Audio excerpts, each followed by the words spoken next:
They say one moment can change your entire life. For Luna Hayes, that moment tasted like champagne and danger. The ballroom was filled with people who owned the world. Crystal chandeliers hung from the ceiling, casting golden light on expensive suits and diamond necklaces. Luna didn't belong here. She was just helping with the catering staff, trying to make extra money for her mother's medical bills. She stood near the balcony, holding a glass of wine someone left behind, watching the rich people laugh and dance. That's when she saw him walking toward her. Tall, dark hair, sharp jawline, eyes like winter storms. He wore power like a second skin. Before she could move, he grabbed her waist and pulled her close. His lips crashed against hers. The kiss was fire. It burned through every thought in her head. Her heart stopped. Time stopped. Everything stopped. When he finally pulled away, he stared into her eyes. Then his expression changed. Confusion, anger. "You're not Vanessa," he said, his voice cold as ice. Luna tried to catch her breath. "No, I'm not." "Who are you?" Luna Hayes. I'm here with the catering." He stepped back like she had burned him. A mistake. Then he walked away, disappearing into the crowd, leaving Luna standing there with her fingers touching her lips, her heart racing like crazy. She thought she'd never see him again. She was so wrong. The next morning, Luna stood in the lobby of Cross Enterprises, the biggest tech company in the city. The building was all glass and steel, touching the clouds. She wore her best outfit, a pencil skirt and white blouse she bought at a discount store. She needed this job. Her mother lost her 6 months ago and the bills kept piling up. The elevator took her to the top floor. Her hands were shaking as she walked into the boardroom. Sunlight poured through the massive windows, and there, sitting at the head of the table, was him. The man who kissed her last night. His eyes met hers. She saw recognition flash across his face, followed by something dark. "You," he said, his voice flat and cold. Luna's throat went dry. "Mr. Cross." The HR woman beside her smiled, unaware of the tension. "This is Luna Hayes, your new executive assistant." He stood up slowly, his presence filling the entire room. "No, she's not." The HR woman looked confused. "Sir." "Fire her, find someone else."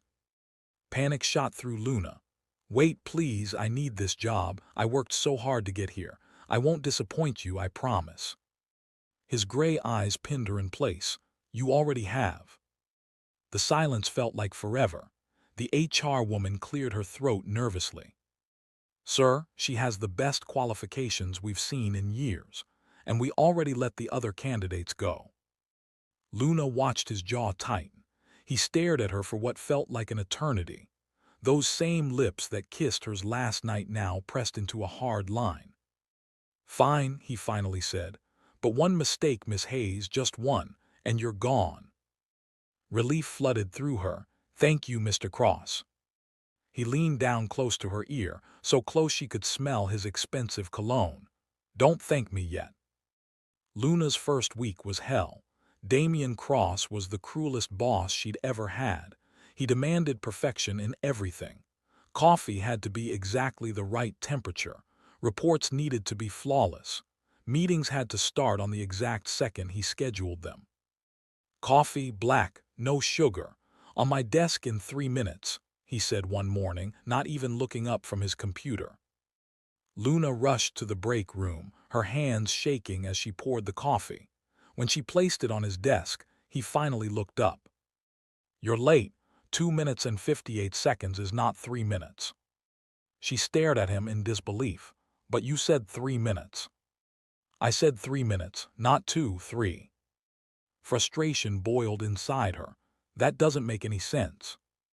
His eyes turned dangerous. "Are you questioning me?"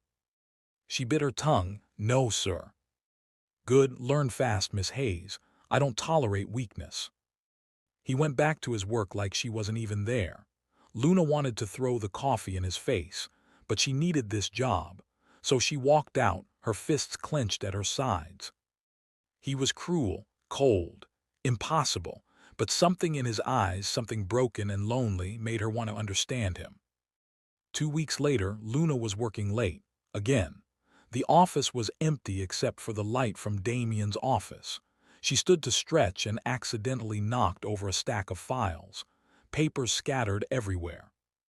No, no, no. She dropped to her knees, frantically gathering them.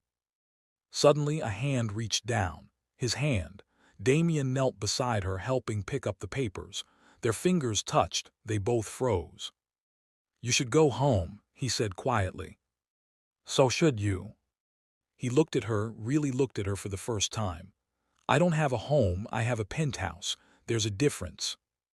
For a moment, Luna saw past the cold CEO. She saw a man who was completely alone. "Why did you kiss me that night?" she asked softly. His eyes darkened. "I thought you were someone else. And if you knew it was me." He stood up quickly, the walls slamming back into place.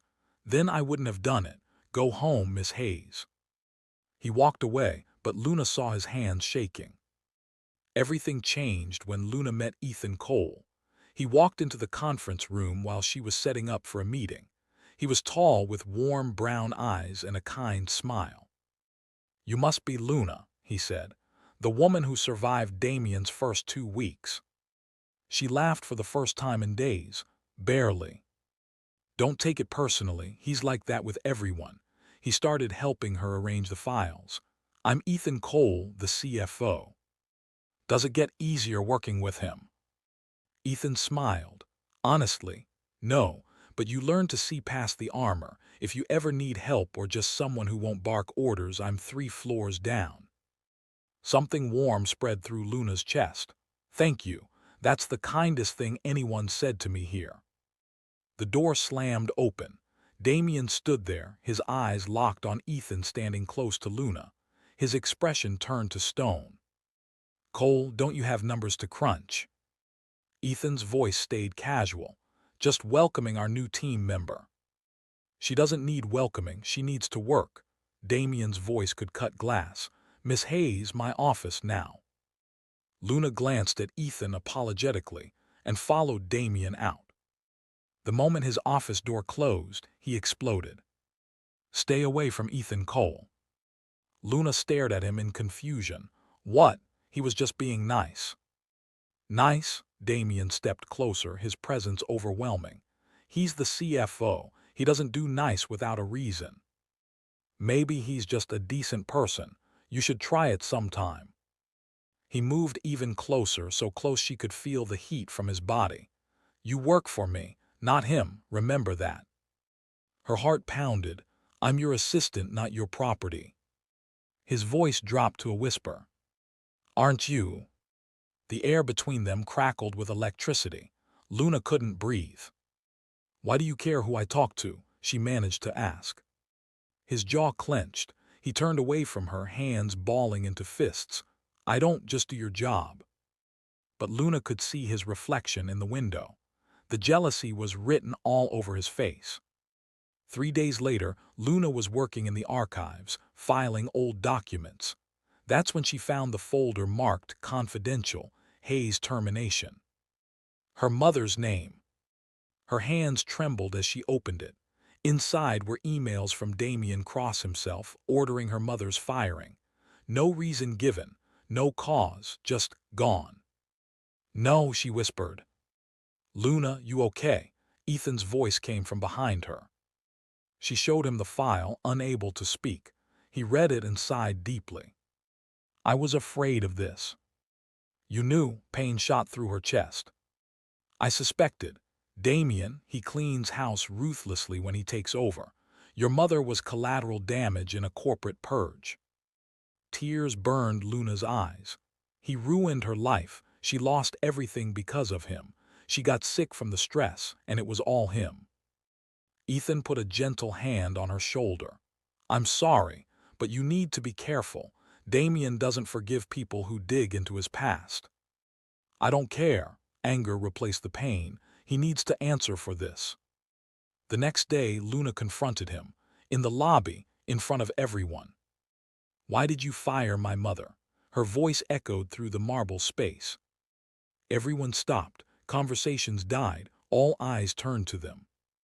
Damian's face showed nothing. This isn't the place. She did nothing wrong. You destroyed her career, her health, everything.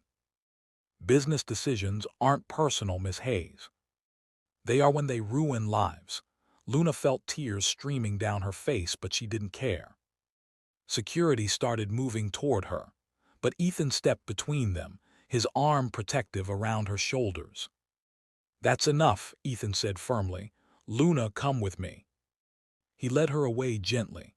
Behind them, camera flashes exploded. Reporters who had been in the lobby for a press conference captured everything. The next morning, the headlines were everywhere. CEO v CFO over mystery woman. Love triangle at Cross Enterprises. Two billionaires fight over assistant. Damian sat in his office, staring at the headlines on his tablet. His hand squeezed the glass of whiskey he was holding until it shattered. Blood dripped onto the desk. He didn't even notice. A week later, Ethan took Luna to the rooftop garden. The city sprawled below them, tiny lights in the darkness. "I need to tell you something," he said. "What?" "I care about you, Luna, more than I should, more than is smart." He took her hand gently. "I know you feel something for Damian, but he'll only hurt you. I won't. I promise I'll never hurt you." Her heart ached. "Ethan, you don't have to answer now. Just think about it." He kissed her forehead softly and left her alone with her thoughts. What Luna didn't know was that Damian stood in the shadows, watching everything. Watching Ethan hold her hand, kiss her forehead, and something inside him broke. That night, Damian summoned Luna to his penthouse. The view was breathtaking, floor-to-ceiling windows overlooking the entire city, but she barely noticed. He slid an envelope across the table. "You're quitting." "What?" "Severance. Enough money to take care of your mother for years, to pay all her medical bills, everything." Luna stared at the envelope. "You're paying me to leave?" "Yes." "Why?" His voice cracked just slightly. "Because if you stay, I'll destroy you, like I destroyed your mother, like I destroy everyone I touch." She stepped closer to him. "Or maybe you're just scared." "Of what?" "Of feeling something real for once in your life." He grabbed her wrist and pulled her to him, his eyes wild. "You don't know what you're asking for." "Then show me," she whispered. He kissed her, not like the first time, not by mistake. This kiss was desperate, raw, full of everything he couldn't say with words. Years of loneliness poured into that kiss. Fear, need, love he didn't know how to give. When they broke apart, they were both breathing hard. "Stay," he whispered against her lips. "Please." But the next morning, reality crashed back in. Luna stood in his office, her mother's termination file in her hands. "Why did you really fire my mother?" He hesitated. For the first time, she saw shame in his eyes. She knew too much. "About what?" "About how I built this empire, the corners I cut, the people I stepped on, the rules I broke." He ran his hand through his hair. "Your mother was a good person, too good. She was going to report me, so I fired her first." Horror washed over Luna. "So you silenced her, ruined her life to protect yourself." "I protected my company." At the cost of her life's work, she threw her resignation letter at him. "We're done, all of this, us, everything done." She walked out. This time he didn't stop her. 2 weeks later, Luna was working at a small cafe downtown, serving coffee and trying to piece her life back together. The bell above the door chimed. Ethan walked in. "I've been looking everywhere for you." "How did you find me?" He smiled. "I'm very resourceful. Luna, I have a proposition. I'm leaving Cross Enterprises, starting my own company. I want you to come with me, not as my assistant, as my partner." "Ethan, I love you." His eyes were so sincere, so kind. "Let me prove I'm better for you than he ever was." Before she could answer, the bell chimed again. Damian stood in the doorway, soaked from the rain outside. He looked broken, completely, utterly broken. "Don't choose him," Damian said, his voice raw. Ethan's jaw tightened. "You have no right. I fired your mother because she was the only person who ever saw through me." Damian ignored Ethan completely, his eyes only on Luna. "She told me I'd end up alone, cold, empty, and she was right until you walked into my life." "Damian," her voice shook. "I can't undo the past. I can't bring back what I took from your family, but I'm asking, begging for a chance at a future with you." He took a step closer. "I'll make it right. I'll give your mother her job back. I'll publicly apologize. I'll do whatever it takes." Luna looked between them. Ethan safe, gentle, offering her kindness and stability. Damian broken, dangerous, offering her passion and fire. She turned to Ethan. "You're an incredible man. You're going to make someone very, very happy someday. But—" Ethan smiled sadly. "It's not me. I'm so sorry." He kissed her cheek. "Don't be, follow your heart even if it's stupid." He glanced at Damian. "Take care of her or I'll destroy you myself."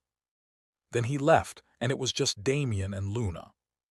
"If I choose you," she said slowly, "you have to let me in, all the way, no more walls, no more secrets." "What?" "I'll tear down every wall I ever built." He stepped forward, cupping her face in his hands. "I'll give you everything, my company, my money, my broken, damaged heart, all of it. It's yours." "Prove it." His thumb brushed away a tear on her cheek. "You will never choose anyone but me again." "Is that a threat or a promise?" "Both." He kissed her, slow and deep, claiming every part of her. The rain poured outside, washing away the past. Around them the cafe disappeared. The world disappeared. There was only him and her and this impossible, crazy love. When they finally pulled apart, Luna smiled against his lips. "You're going to be a lot of work, aren't you?" "I'm a nightmare," he admitted. "Good thing I like nightmares." They say love is supposed to be easy, gentle, safe, but theirs was fire and storm and chaos. It was messy and complicated and sometimes painful, but it was real, and it was theirs. And Luna wouldn't have it any other way.